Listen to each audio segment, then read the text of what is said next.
Qué lástima, yo pensaba que ya me podía ir tranquilo después de las intervenciones aquí muy buenas. Quiero agradecer a ambos, quiero agradecer a todos que estén aquí. La verdad que no sabía que la acústica era tan buena de este sitio. Yo pensé que necesitaba micrófono, pero veo que no. En primer lugar, yo ya advertía, dije, el rabino con un capítulo de mi libro se va a poner nervioso cuando llegue. Yo ya sabía que se iba a poner nervioso, pero la verdad que lo he visto relajado. Aquí. Ya se puso nervioso cuando lo leyó y se fue relajando, autocontrolando. Lo que le quiero decir al rabino es que yo tenía 3 capítulos en este tema y saqué 2. Así que me quedé con 1. No fui tan... fui muy misericordioso. Yo no voy a entrar aquí a un debate interno del judaísmo, ¿no? Porque creo que no tiene sentido. Han venido aquí a oír sobre mística hebrea y entonces las diferentes realidades que ve cada judío de su judaísmo.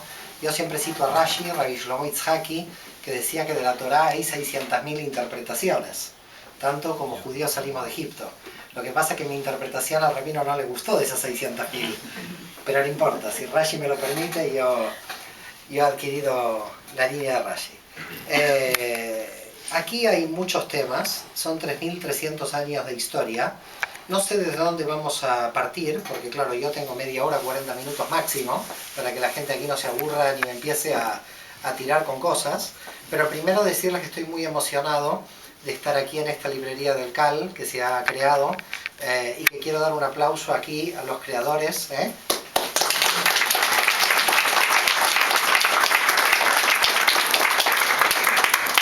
Por el trabajo que están haciendo en el Renacimiento Judío de Barcelona. Tratar de definir en 30 o 40 minutos lo que es la Kabbalah es misión imposible y yo creo que en mis cursos, aquellos que han estado, yo he visto que ha llegado algunos héroes por aquí, una heroína que hace 4 años que está conmigo y que al final seguimos estudiando y es como un camino ilimitado. Y esto es quizás un punto esencial, entender que el camino de la Kabbalah no es leer ni mi obra ni alguna obra, sino llegar de alguna manera a un proceso de crecimiento constante, sabiendo que nunca se llega. Así que en principio es muy como triste lo que yo digo, pero sabiendo que quien entra en Kabbalah ya no sale más. No es que lo atrapamos entre los rabinos y los coaches, sino que básicamente es el camino de toda la vida y es tratar de buscar el sentido de la vida. En Kabbalah hay varias definiciones que a mí me gustan, el estudio de la totalidad es una, pero hay una que me gusta mucho y es la mística hebrea o la Kabbalah puede ser definida solo con 3 preguntas. ¿Por qué nací? ¿Para qué vivo? ¿Y por qué voy a morir? Si estas 3 preguntas se las han hecho alguna vez o se las hacen todos los días, han entrado en la Kabbalah. Han entrado en la Kabbalah sin que sepan que están en Kabbalah, claro. Porque todos los rabinos a lo largo de la historia han intentado entender y comprender estas 3 preguntas. Claro que seguimos intentando comprenderlas todavía hoy, pero se han acercado de alguna forma de alguna manera a algunas cuestiones básicas que yo creo que son interesantes. En primer lugar, se han acercado a llegar al análisis de que el ser humano es muy complejo y a diferencia de todas las teorías y ideologías del siglo XX, donde decía el marxismo y el capitalismo, solamente el ser humano es la materia y la cuenta bancaria, o cuando Freud decía solamente es la pulsión sexual, y cada uno de los ideólogos del siglo XX intentaba definir al hombre según una dimensión, la Kabbalah justamente dice el hombre está compuesto de 10 dimensiones, todas ellas en conflicto. Todas ellas en conflicto, es decir, las 10 dimensiones no equilibradas, con lo cual llegamos a una conclusión que la Kabbalah llegó hace muchos años porque está contenida dentro del Tanaj y es todos somos transgresores. El capítulo 14 del Salmo. El Salmo 14 dice somos todos transgresores. Cuando dice todos somos transgresores no quiero hacer un análisis de la culpa católica en este sentido. Cuando dice todos somos transgresores está diciendo que todos somos desequilibrados y todos necesitamos hacer teshuvah. Todos necesitamos arrepentirnos de algunos hechos que hemos cometido. Hubo un gran debate en el inicio del movimiento de la Hasidut, del movimiento hasídico, donde se le preguntaron a algunos rabinos cómo es posible que ellos, siendo tan justos, tuvieran que hacer teshuvah también, tuvieran que arrepentirse de actos siendo hombres tan justos.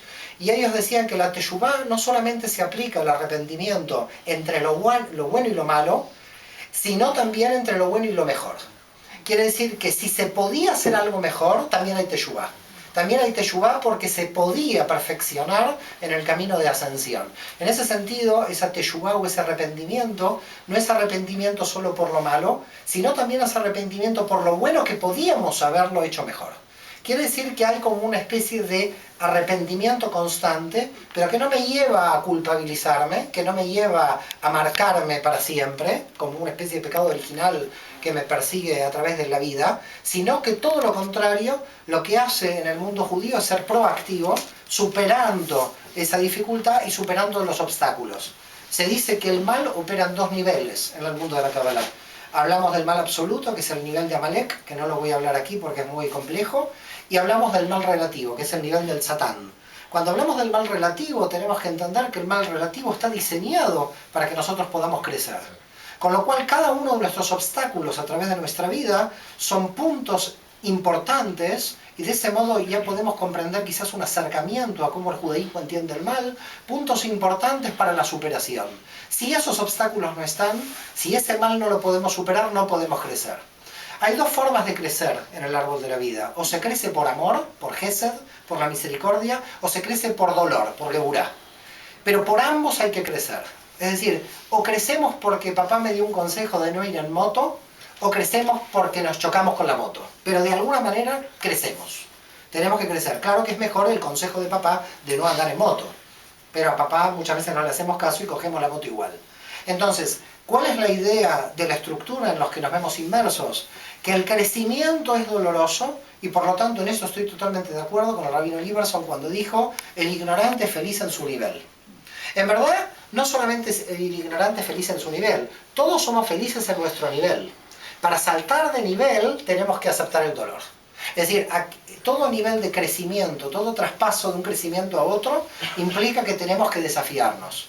Si vamos nosotros a poder conquistar un nivel superior en el que estamos, es porque hemos desarrollado una energía suficiente en el nivel inferior. De lo contrario, si nosotros saltamos a un nivel superior y nos caemos, es que no podíamos llegar a este nivel. Quiere decir que cuando nosotros subimos de un nivel a otro, y estoy hablando en términos de Kabbalah, no tengo pizarra para poder explicarlo, lo que tenemos que saber es que en el nivel anterior, no es necesario, tranquila, en el nivel anterior, que rápido viene la pizarra, esto será porque yo dije, el aplauso, y ya, mira lo que es para el culto, mira lo que es la materia, en consecuencia, gracias, en consecuencia lo que tenemos es que podemos subir de nivel solamente si vamos a tener la suficiente capacidad de aguantar el dolor en el nivel al que vamos a entrar. Quiere decir que en esto estoy de acuerdo con el rabino, de que el ignorante es feliz, pero yo lo ampliaría. Todos somos ignorantes en nuestro nivel. Porque si saltamos a un nivel superior, nos damos cuenta de la ignorancia que teníamos en el nivel anterior. ¿Quedó claro este concepto? Con lo cual, por eso nos sentimos todos felices. Porque estamos ignorantes en nuestros niveles. Ahora, lo que propone la Kabbalah es: sé feliz viendo que hay un nivel superior. Entonces, acepta el dolor, si lo puedes soportar, creciendo de nivel. Todo esto que es muy teórico no es tan teórico, porque la Kabbalah plantea de que hay una dimensión que a mí me gusta mucho, porque es la dimensión que no existe en el árbol. Es la dimensión que no se ve, Dat. Dat sería la dimensión que no se ve, en términos de la Kabbalah se encuentra en medio del Teohom. El Teohom sería el abismo entre las dos, que se llaman las dos tríadas dentro del árbol de la vida. ¿Por qué está en el abismo? Tampoco está en el abismo, sino que el Dat, que nosotros llamamos conocimiento, se lo simboliza antropomórficamente en Kabbalah. La Kabbalah trabaja mucho antropomorfismo, se la simboliza como la sangre. Quiere decir que el conocimiento recorre todos los órganos del ser humano, como la sangre, y tiene que recorrer todas las sefirot, todas las dimensiones, tratando de aprender de todas las dimensiones. Tratando de aprender de la pulsión sexual, tratando de aprender de la pulsión material, tratando de aprender del amor o de la belleza en Tiferet. Con lo cual, el aprendizaje de la Kabbalah en ese sentido es conocer las 10 dimensiones, Al conocer esas 10 dimensiones, tratar de equilibrarlas y entender en principio que la energía que nos predetermina es neutral. En el mundo judío ustedes saben que no nacemos con pecado original. No existe la idea de pecado original, existe la idea de los pecados personales, las transgresiones personales. El capítulo 18 de Ezequiel. Con lo cual nuestra energía cuando nacemos es neutral. Lo que sí tenemos son dos tendencias, el Yetzer Tov y el Yetzer Ra, que son las dos tendencias al bien y al mal. ¿Qué hacemos con estas dos tendencias? En las 10 dimensiones las podemos aplicar. O las desequilibramos a las 10 dimensiones, o las equilibramos. Cada una de estas 10 dimensiones tiene dos tipos de desequilibrios. O desequilibrios por exceso, o desequilibrios por defecto. Si yo en Malhut quiero comer pollo, estoy muy bien, voy a comer pollo. Pero si yo quiero comerme 3 pollos o 4 esta noche, peto, como se dice habitualmente, ya no lo puedo aguantar. ¿Por qué? Porque mi diseño estructural no está de acuerdo con ese libre albedrío que yo ejerzo mal. En definitiva, hay en el judaísmo el concepto de libre albedrío, somos libres, pero también estamos predeterminados.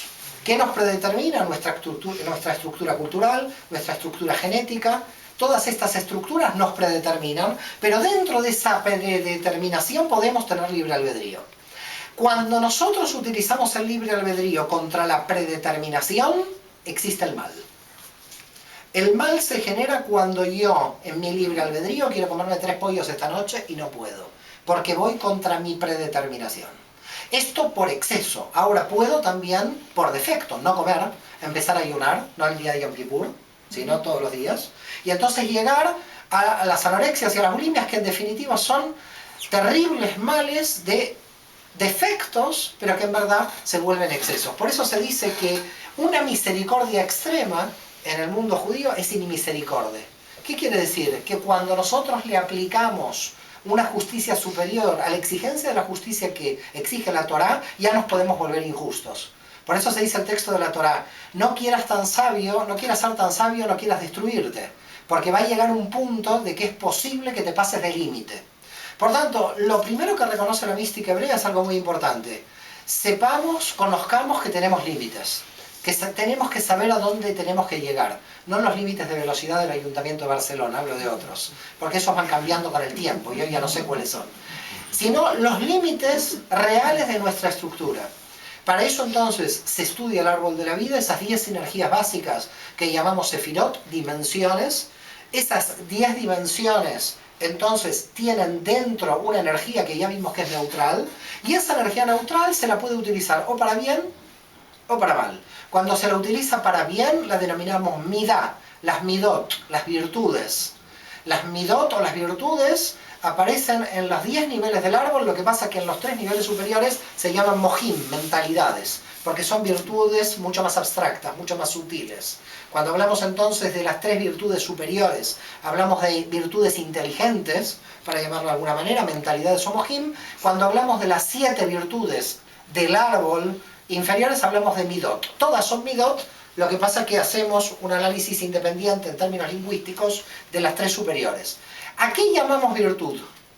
Llamamos virtud a no caer ni en el exceso ni en el defecto. En ayudar a mi prójimo, porque lo tengo que ayudar, pero dice la tradición judía, no ayudes a tu prójimo hasta el punto de que tú te quedes sin bienes para poder seguir ayudando.